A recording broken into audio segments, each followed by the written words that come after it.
안녕, 계잡주 잡는 형이야. 내가 계잡주 시리즈에 어울릴만한 12번째 회사를 가져온 것인 거다. 주가가 고점 대비 무려 99% 가까이 폭락해버린 진짜 족같은 회사. 경영권 지키려고 정관에다가 대표이사 퇴직금 200억, 사내이사 퇴직금 100억 주라고 꼽아버린 미친 회사. 오직 한 가지 물질로 10년 넘게 연구하고 있으면서 약 하나 뽑아내지 못한 존나게 능력 없는 회사. 회사는 적자 나는데 대표는 매년 10억 원이 넘는 연봉을 챙기는 국장 계잡주의 대명사가 충분히 될 수 있는 회사. 오늘은 바로 엔지캠 생명과학에 대한 내용인 것이에요. 이 회사는 대체 왜 99%나 하락해버린 것인지, 그동안 회사에 무슨 일이 있었던 것인지를 알아보겠다. 시작하기 전에 구독과 알람 설정 해주면 계잡주를 두들겨 패는데 더욱 노력할 테니 부탁한다. 엔지캠 생명과학은 1999년에 설립됐는데 설립 후 약 10년간은 히스토리나 성과가 찾아보기가 어렵다는 거예요. 그런데 13년이 지난 2011년 이 회사의 원툴 파이프라인 물질인 EC18의 상업적 생산에 성공하게 된다. 이 물질은 녹용에서 뽑아낸 천연물을 기반으로 만든 물질이라는 거예요. 그리고 2014년부터 EC18이라는 물질로 치료제를 개발하기 시작했다는 거예요. 그런데 이후로 지금까지 이 물질을 기반으로 신약을 하나도 만들지 못하고 2024년이 지나가고 있는 거다. 이거 10년 동안 그냥 임상만 하고 있는 건지 어쩐 건지 세션 같은 곳 가서 발표도 하는 것 같긴 한데 결과물은 지금까지 하나도 없는 것이에요. 오히려 이 록피드처럼 건강기능식품이 좀 팔리는 것 같은데 이럴 거면 그냥 건강기능식품 제조사 타이틀을 다는 게 맞지 싶은 것인 거다. 한때 주주였던 형님들 중에는 회사 응원한다고 이 비싼 록피드 사먹고 구매해서 선물도 주고 했다고 하는데 회사는 도대체 주주의 기대에 부응을 해주기는 커녕 주가만 개박살을 내놨으니 얼마나 화가 나겠냐는 거다. 우리나라는 왜 이렇게 상업화는 하지도 못하고 10년 넘게 신약 개발을 연구만 하고 있는 바이오 상장회사가 존나게 많을까라는 생각을 다시 한번 하게 되는 거예요.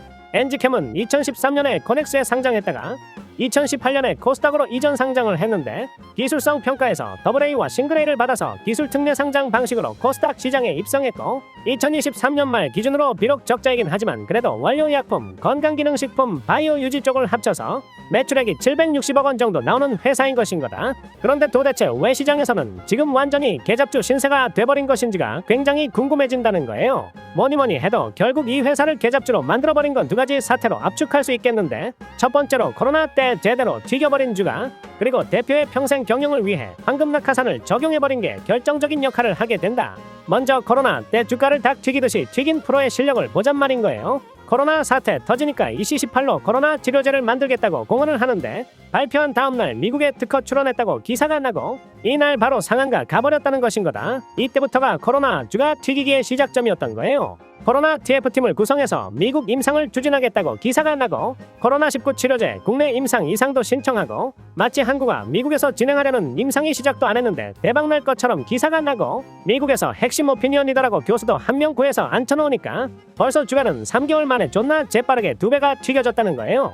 이게 끝이냐고? 당연히 아닌 것인 거다. 누구보다 빠르게 미국 임상 이상을 신청한 엔지캠 생명과학의 주가는 이때까지 기대감으로 벌써 2배 넘게 튀겨져서 횡보하고 있는 상황이었는데 그러다가 한국투자증권에서 엔지캠의 리포트가 나오면서 주주 모두가 염원하던 박스권을 탈출시키는 상한가 슈팅이 나오고 이후 곧 있으면 퇴사할 수 있을 것만 같은 꿈같은 상황이 펼쳐졌지만 이 상황은 얼마 지나지 않아 조기 종료되는데 끝이 어딘 줄도 모르고 달렸던 주가는 희한하게도 2020년 8월 7일에 미국 임상이상 승인 소식이 나오고 나서 그 다음 날에 폭등하다가 대량 거래를 일으키며 윗꼬리 만들고 폭락했다는 거예요. 아주 위험한 신호죠. 그리고 이때가 이 회사 주가 역사에서 최고 꼭지였다는 것인 거다.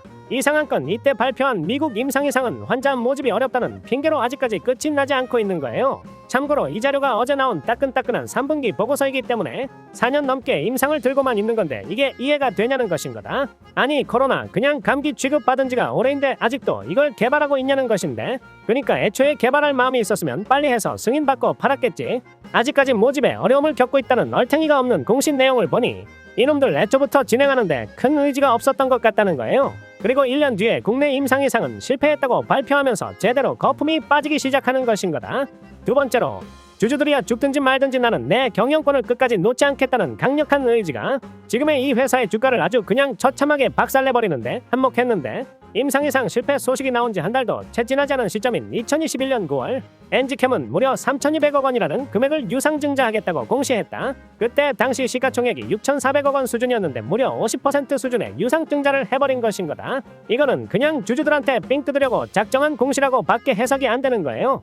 유증을 발표한 시점이 바로 저 시점인데 안 그래도 폭락 중인 주가에 완전 불을 붙여버린 것이고 투심이 박살난 상태에서 과연 이 유중에 누가 참여를 하겠냐는 거예요. 심지어 대표도 본인이 받은 신주인 수권까지 다 팔아버리고 임원도 신주인 수권 다 팔아버리는데 과연 누가 유중에 참여하겠냐? 결국 신주 발행 물량의 72% 수준인 1212억 원 규모 대량의 실권주가 발생했고 정액인수 방식으로 계약했던 KB증권이 이 실권주를 떠안게 되고 최대 주주보다 지분율이 더 높은 28%를 보유하게 되면서 일대 주주로 등극해버린 거예요. 진짜 대한민국 주식시장에서 존나게 어이없는 해프닝이 일어나게 된 것인 거다. 이렇게 되니까 KB증권 열이 받겠냐 안 받겠냐? 이렇게 되니까 경영권이라도 가져와서 증권사 엿먹인 대표 교체하고 회사 좀 정상적으로 경영해서 가치를 어느 정도 보존해놓고 엑시트하려는 생각을 충분히 했을 거라고 생각하는데 당연히 경영권을 1도 뺏기기 싫은 대표는 회사 정관에 황금낙하산 조항을 집어넣어버렸다는 거예요. 황금낙하산 조항이라는 것은 이사를 해임시킬 때 거액의 퇴직금을 지급하는 조항인데 엔지캠은 대표를 해임하면 200억, 사내이사를 해임하면 100억을 지급해야 한다는 내용을 정관에 넣은 것이고 결국 KB증권은 28,620원에 매수한 엔지캠 주식을 무려 1,900원에 전량 매각했는데 무상증자 감안 시약 12,000원 정도에 매각하면서 200억을 손절하고 떠나게 된다. 그리고 지분율을 많이 차지해도 대표가 될 수 없게 차단막을 장치해놓은 이 회사는 주식을 더 이상 사고 싶은 사람도 없는 철저한 소외주가 되면서 끝없는 하락을 하게 된 것이다. 주주도 손해보고 증권사도 손해보고 손해 안 본 사람은 결국 이놈밖에 없다는 거예요. 신주도 하나도 인수 안 하고 본인 대표직도 유지하고